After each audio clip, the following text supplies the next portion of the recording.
Bum bum bum bum bum bum bum bum bum bum bum bum.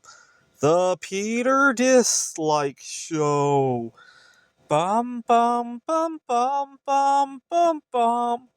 So Connecticut is joining the ranks of a couple of states that have this new law on banning single-use plastic utensils unless the customer asks for it.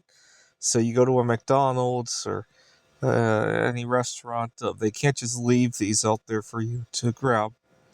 I gotta point out something interesting that occurred to me. I lived in Seattle, Washington until 3 years ago.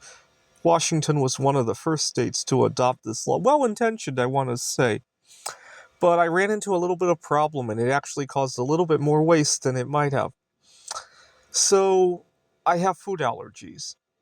And if I have to ask the person behind the counter for utensils and they're handling food, I need to ask them to either wash their hands or change their gloves. Now, here's the funny thing though. I go up to the counter. I'll let you imagine this in your head. You need to ask for a fork, but you also need to ask them to wash their hands. What do? You can ask them, hey, could you wash your hands, please? But it sounds really awkward without the context of why, right?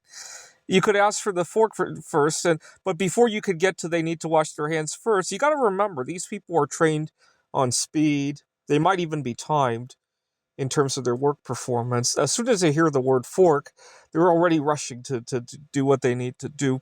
It creates a very awkward situation. Oftentimes, the only solution is to ask for the fork. Oh, by the way, I have food allergies, and they got to toss out that fork and start all over again.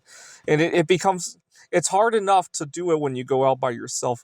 Now imagine trying to do this on a first date, or maybe you're meeting a potential client at the restaurant. It could even be a job interview. Now try to multiply by that, right? I don't know. In an ideal world, they could leave them out and people would just understand not to waste, right? Some people, for some reason, if stuff is left out, paper towels or whatever, they need to grab a huge stack for whatever reason, even if they toss it out like right in the trash can right next to them, right? For some reason here in the U.S., we like to hoard, right? I was just in Taiwan for a few. I cannot imagine that happening in Taiwan. And so there's a lot less of that. In fact, some food vendors will leave entire bags of chopsticks for anybody on the street to just grab, and nobody will abuse that, right? This is the Peter Dislike Show. Bum bum bum bum bum bum bum bum bum bum bum bum.